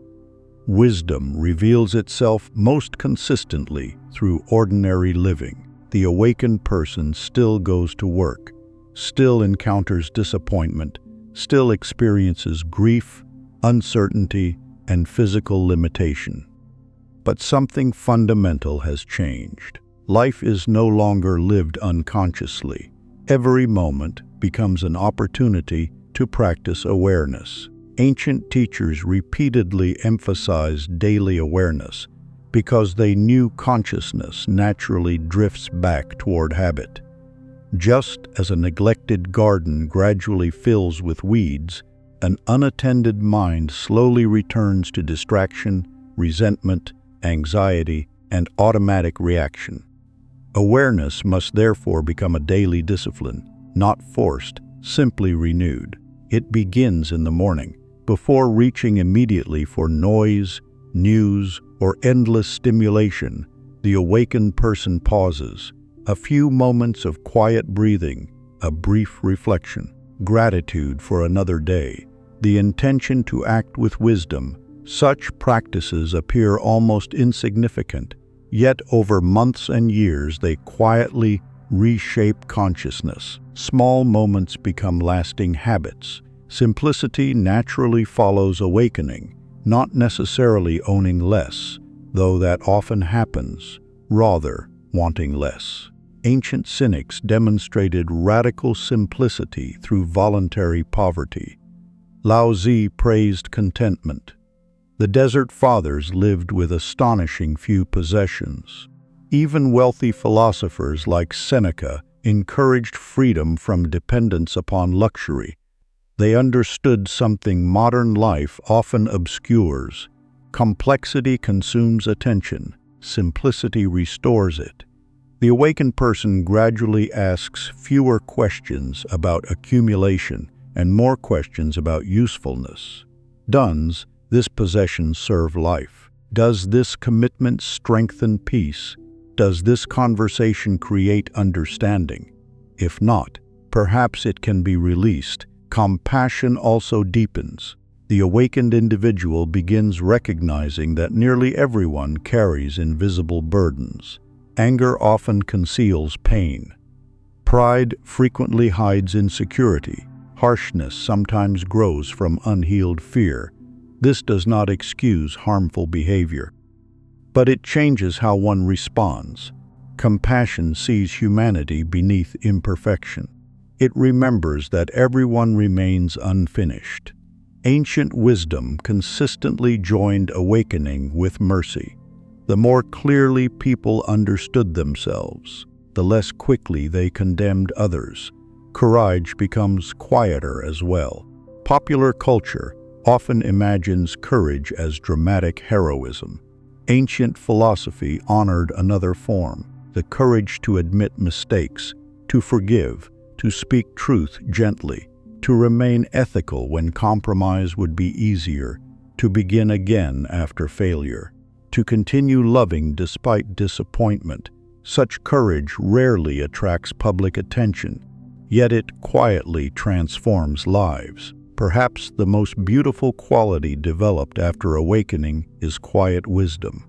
There is less need to dominate conversations, less urgency to prove oneself correct, more willingness to listen, more comfort with silence, more patience before judgment.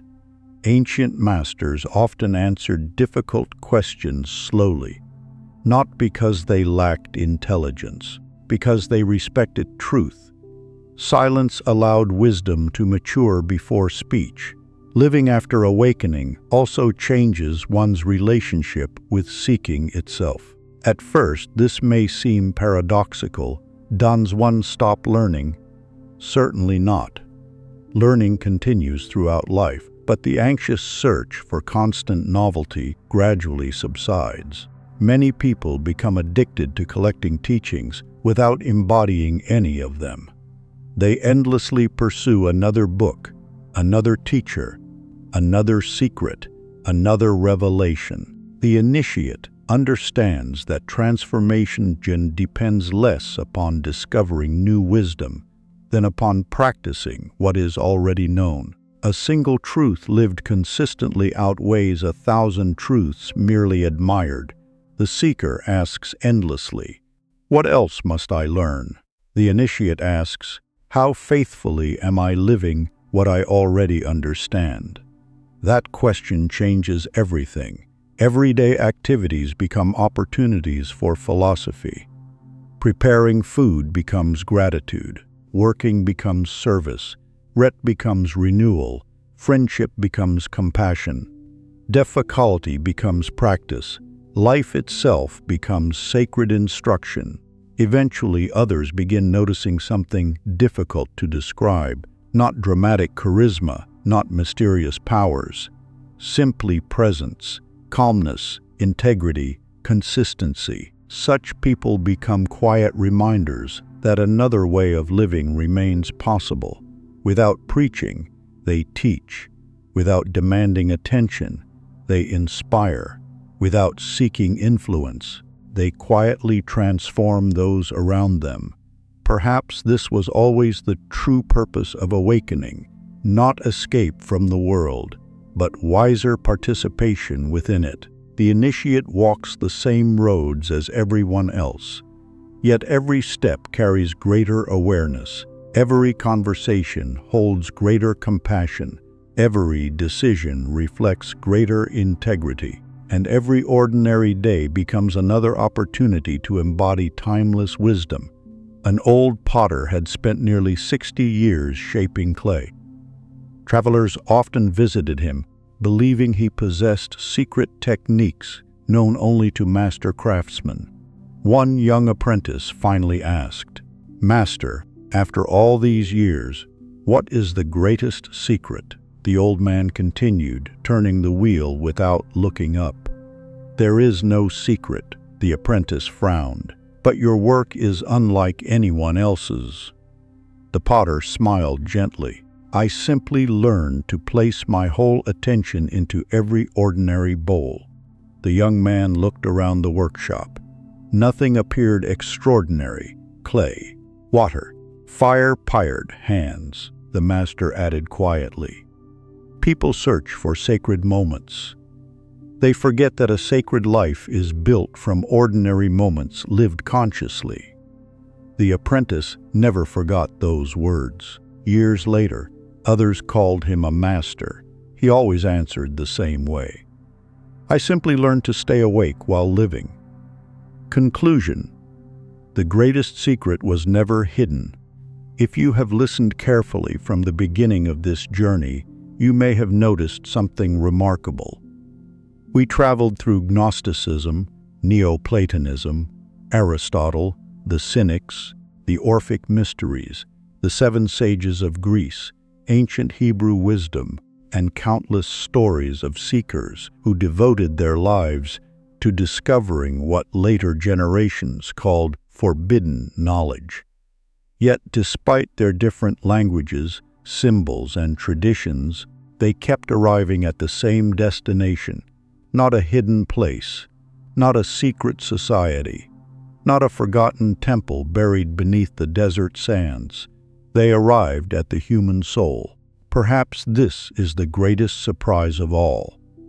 The forbidden knowledge that has fascinated generations was never truly forbidden because powerful people locked it away. Much of it remained hidden because most people spent their lives searching everywhere except within themselves. The ancient masters did not believe humanity suffered primarily from a lack of information. They believed humanity suffered from forgetfulness. They believed people forgot who they were, forgot what truly mattered, forgot the quiet wisdom that already existed beneath fear, pride, distraction, and illusion. Every chapter of this book has been an invitation to remember. The Gnostics called this awakening. They described ordinary life as a kind of sleep, not physical sleep, but spiritual sleep. A person could appear successful, respected, educated, and influential while remaining unaware of the deeper dimensions of existence. They could mistake endless activity for meaningful living. They could confuse possessions with fulfillment, status with identity, and appearance with truth. Awakening begins the moment those assumptions are questioned. It begins when a person asks, perhaps for the first time, "Who am I beneath everything I have been taught to believe about myself?" That question changes everything. Gnosis, the ancient word for direct spiritual knowing, was never meant to describe secret facts available only to a privileged few. It referred to something far more personal and transformative. It meant knowing through experience, knowing peace because you have practiced stillness, knowing compassion because you have forgiven, knowing humility because life has softened your pride, knowing truth because you have been willing to examine your own illusions. This kind of knowing cannot simply be borrowed from books. It cannot be memorized, purchased, or inherited. Like learning to swim, it must become lived experience. This is why the ancient teachers spoke less about collecting knowledge and more about becoming different human beings. Knowledge informs. Wisdom transforms. Throughout this journey, we have also encountered virtue, not as a list of moral rules, but as the architecture of a meaningful life. Aristotle believed that excellence grows through repeated action. The Seven Sages urged moderation, justice, and self-government. The Hebrew wisdom literature reminded us that integrity outlasts wealth. The Cynics demonstrated that freedom often begins when unnecessary desires come to an end. Each tradition expressed the same timeless insight in its own language. Character is destiny, not because the universe mechanically rewards good behavior or punishes every mistake, but because our character quietly shapes every decision we make, every relationship we build, every opportunity we recognize, and every hardship we endure. The person we become eventually determines the life we experience. That realization naturally leads towards self-mastery. Perhaps no ancient achievement was considered greater. History celebrates conquerors who subdued kingdoms, yet the philosophers consistently praised those who conquered themselves. It is one thing to defeat an external enemy. It is another to master anger before it masters you, to overcome fear without becoming reckless, to resist pride when praise arrives, to remain compassionate when bitterness would be easier, to choose wisdom repeatedly when impulse demands immediate satisfaction. The greatest victories often occur where no audience is present. The battlefield is inward, the triumph is quiet. Self-mastery does not remove emotion. It teaches us not to become its servant. This is one reason simplicity appears again and again throughout the wisdom traditions. Modern culture frequently equates abundance with accumulation. The ancients often equated abundance with freedom. Freedom from endless comparison, freedom from constant consumption, freedom from the exhausting need to impress strangers. Diogenes demonstrated it through radical simplicity. Ecclesiastes warned that endless striving often becomes vanity. The Gnostics cautioned against becoming hypnotized by appearances. The message was never that possessions are inherently wrong. It was that possessions should never become our masters. There is profound peace in discovering that enough can truly be enough. The person who constantly needs more remains poor regardless of wealth. The person who has learned contentment possesses something no economic crisis can steal. Purification, another recurring theme throughout this book, has often been misunderstood. The Orphic mysteries spoke of purifying the soul, not because human beings were worthless, but because they believed the deepest self could become obscured by fear, selfishness, resentment, and unconscious habit. Purification was never about becoming someone else. It was about removing what prevented one's authentic nature from shining. Imagine an old mirror covered with decades of dust. The cleaning does not create the mirror. It simply reveals what was there all along. The same process unfolds within us. Every act of forgiveness removes another layer. Every honest confession dissolves another illusion. Every courageous choice clears another obstruction. Purification is not punishment, it is restoration. Compassion naturally emerges from this restoration. The more honestly we encounter our own weaknesses, the less eager we become to condemn those of others.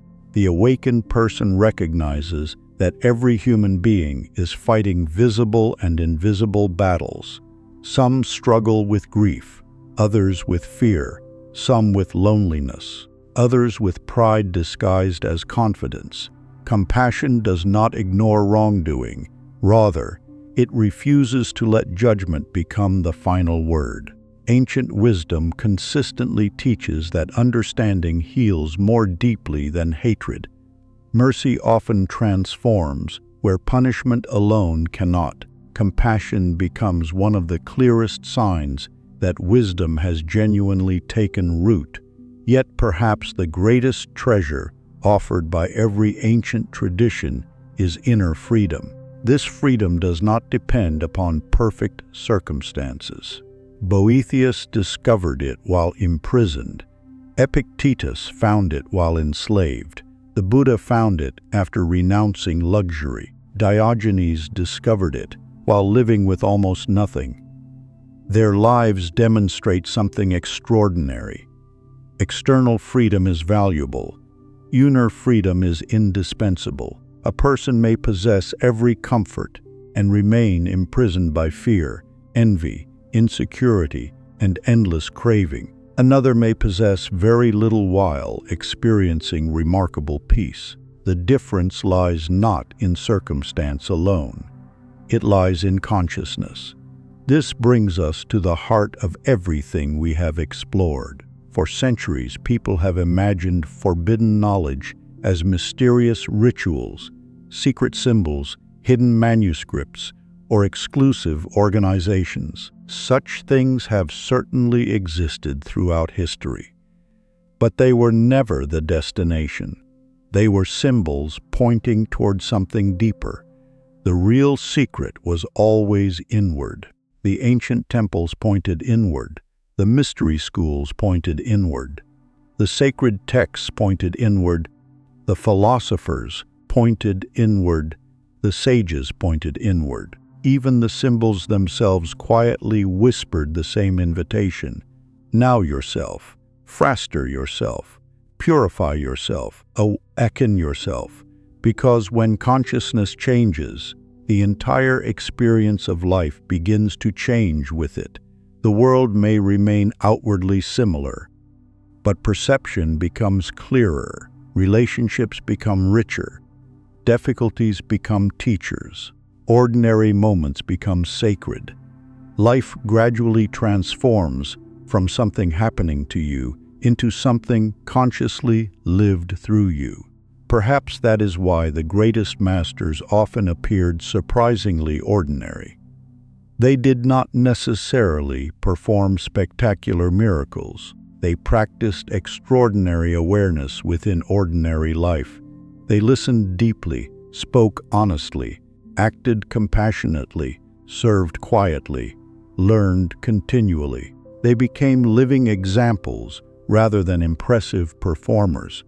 The true initiate is rarely recognized by elaborate titles. They are recognized by their presence. As this book comes to its close, remember that no ancient teacher expected perfection. They expected practice, daily practice, potted practice, faithful practice. Small choices repeated over years become character. Character shapes destiny. If you leave this journey remembering only one lesson, let it be this: the greatest mysteries were never hidden inside ancient buildings. They have always been hidden beneath ordinary consciousness, waiting patiently for those willing to awaken. Every morning offers another opportunity to awaken. Every conversation offers another opportunity to practice compassion.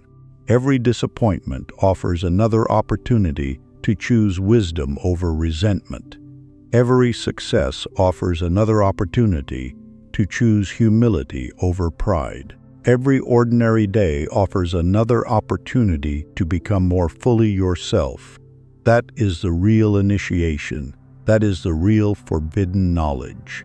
And unlike worldly possessions, it becomes more valuable the more completely it is lived.